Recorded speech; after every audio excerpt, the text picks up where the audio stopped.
चार धामों में प्रसिद्ध धाम बद्रीनाथ धाम। धरती का वैकुंठ कहे जाने वाला बद्रीनाथ धाम, क्या ये केवल एक प्राचीन मंदिर है या फिर एक ऐसा रहस्यमय ब्रह्मलोक का प्रवेश द्वार जहां हर पत्थर कुछ कहता है और हर झोंका किसी दिव्य रहस्य की गवाही देता है? क्या आपने कभी यह सवाल खुद से पूछा है कि आखिर क्यों नर और नारायण जैसे दिव्य अवतारों ने इस बर्फीले, दुर्गम और वीरान स्थान को अपनी अनंतकालीन तपस्या के लिए चुना था, और क्यों आज भी लाखों श्रद्धालु उसी मार्ग से होकर एक ऐसी ऊर्जा के पीछे दौड़ते हैं जिसे न तो विज्ञान माप सका और न ही कोई तर्क समझा सका? क्या भगवान बद्रीनाथ की मूर्ति एक सामान्य मूर्ति नहीं बल्कि एक स्वयंभू शालिग्राम शिला है? और वही मंदिर बंद रहने पर जो अखंड ज्योति जलती रहती है वो कौन जलाता है? और क्यों यह अग्नि कभी नहीं बुझती जबकि मंदिर में कोई नहीं रहता? और यही प्रश्न को जानने के लिए हमने अपनी यात्रा बद्रीनाथ की ओर बढ़ा दी।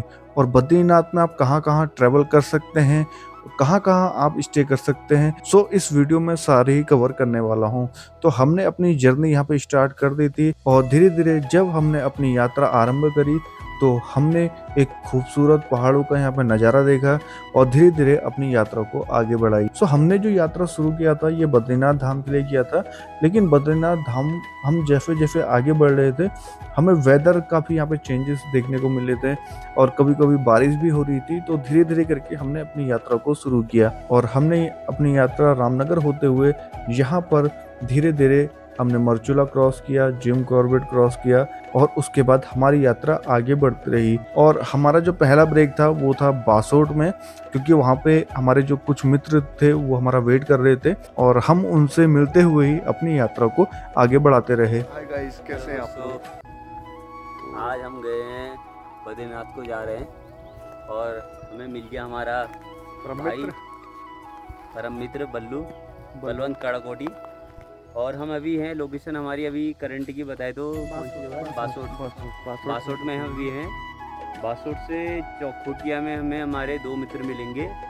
और कितनी दूरी है पंकज भाई यहाँ से? अप्रोक्सीमेटली 50-60 किलोमीटर, 60 या उससे ज़्यादा ही हो सकती है। सो गाइस, अभी हम हैं बासोट में और बलवंत एंड संजय शर्मा जो कि हमारे साथ ट्रैवल कर रहे हैं। और यहाँ से हम जो अपनी डेस्टिनेशन कंप्लीट करने वाले हैं वो बद्रीनाथ की है और यहाँ से आप एक खूबसूरत दर्शन देख सकते हैं उत्तराखंड का।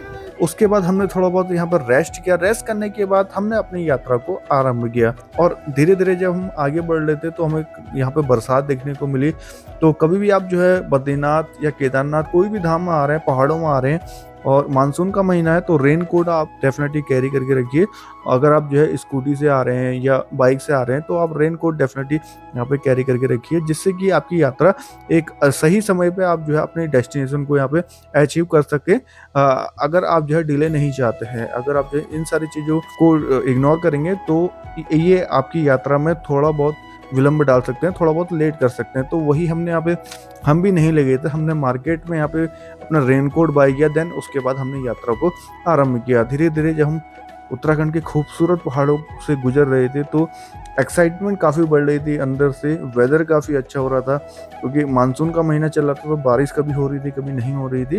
तो धीरे धीरे करके हमने अपनी यात्रा को आगे बढ़ाया और उसके बाद हमने चौखुटिया यहाँ पे रीच आउट कर लिया था। चौखुटिया से हमारा जो मेन स्टॉप था गैरसैंण, और गैरसैंण पहुँचते हमें रात हो गई थी तो हमने पहला स्टे जो है वो गैरसैंण में किया था। गुड मॉर्निंग गाइस, तो अभी हम हैं गैरसैंण में और यहाँ से हम अपनी ट्रिप जो है आगे बढ़ाने वाले हैं बद्रीनाथ की ओर। और कल रात हमने यहीं पे स्टे किया था गैरसैंण में। एक हमें जो है गेस्ट हाउस यहाँ पे मिल गया था तो यहीं पे हमने स्टे करने का प्लान बनाया और यहीं से हम जो है अपनी जर्नी जो है आगे को बढ़ाने वाले हैं। So stay connected with me. मैं आपको जो है कंप्लीट यहाँ पे दर्शन कराने वाला हूँ बद्रीनाथ के।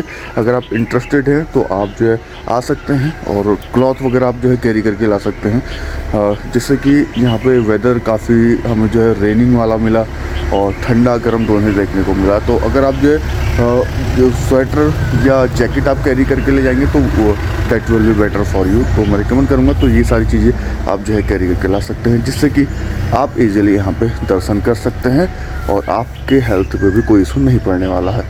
सो चलिए गाइस, निकलते हैं।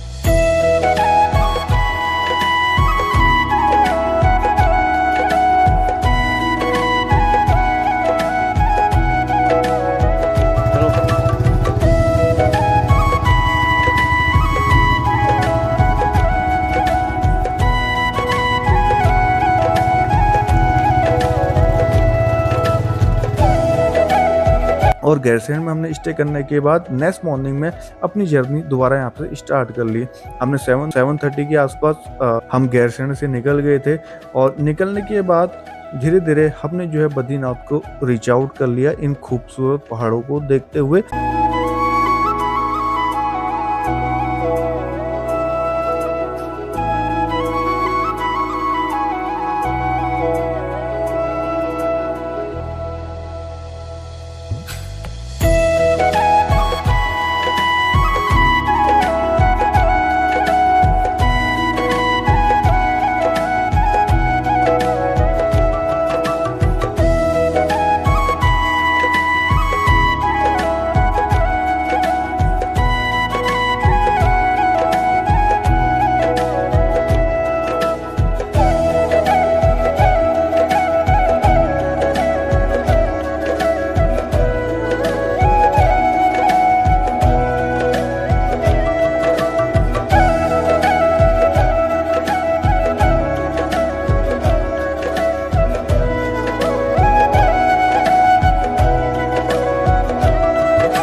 और अप्रॉक्स हम यहाँ पे 2 बजे यहाँ पे बद्रीनाथ धाम पहुँच गए थे।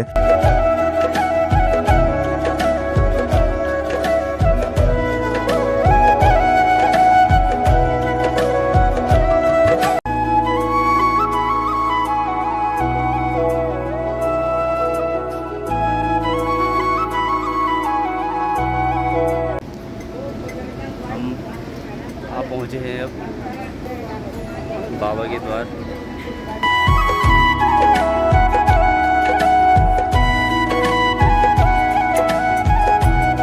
सो गाइस फाइनली हम जो है बद्रीनाथ मंदिर पहुंच गए हैं और सामने आप देख सकते हैं बद्रीनाथ जी का मंदिर है और वहीं पे हम विजिट करने वाले हैं। और आप देख सकते हैं क्राउड यहाँ पे कितना ज़्यादा है, उसके अकॉर्डिंग आप प्लान कर सकते हैं।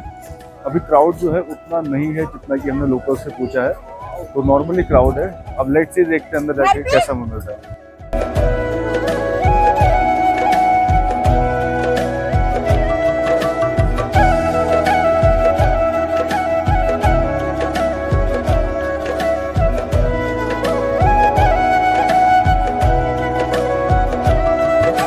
और जैसे ही हमने बद्रीनाथ धाम के दर्शन किए थे और धीरे धीरे जब हमने इन सारी चीज़ों को अनुभव किया,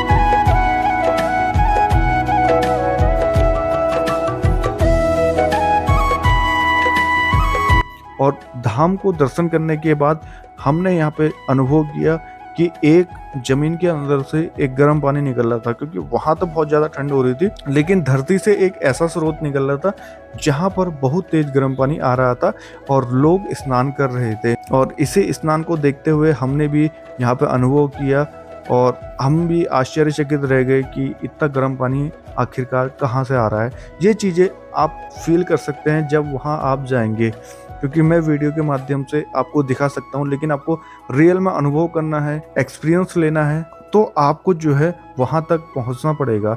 सो उसके बाद पहुँचने के बाद हमने ये सारी चीज़ें ऑब्जर्व करी और अच्छे से यहाँ पे बद्रीनाथ धाम पे दर्शन किए। दर्शन करने के बाद हमें शाम हो गई थी। उसके बाद हमने बद्रीनाथ में ही स्टे किया और वहीं पे ही रात्रि विश्राम किया। और नेक्स्ट जो हमारे डेस्टिनी होने वाला है वो होने वाला वसुधरा। वसुधरा आप कैसे जा सकते हैं, कितना दूर है, कहाँ पर ये लोकेटेड है, तो ये सारी चीज़ें मैं आपको पार्ट 2 वीडियो में दिखाने वाला हूँ कि वसुधरा इतिहासकार मानते हैं कि यह एक स्वर्ग का रास्ता है, तो वहीं पे ही हम जाने वाले हैं वसुधरा। तो अगर आपको भी जानना है, अनुभव करना है कि वसुधरा कहाँ पर लोकेटेड है, कितना टाइम लगता है, कैसे हम उसे पहुँच सकते हैं और वहाँ पर जाने का अनुभव कैसे रहता है, तो मेरा आप पार्ट 2 वीडियो ज़रूर देखना, जिससे कि आप भी अनुभव कर सकें और बद्रीनाथ धाम की यात्रा एक सफलतापूर्वक आप कर सकते हैं। सो ये थी मेरी बद्रीनाथ की यात्रा। सो आई होप कि आपको पसंद आई होगी। तो मिलता हूँ आपको नेक्स्ट पार्ट में, तब तक के लिए थैंक यू सो मच।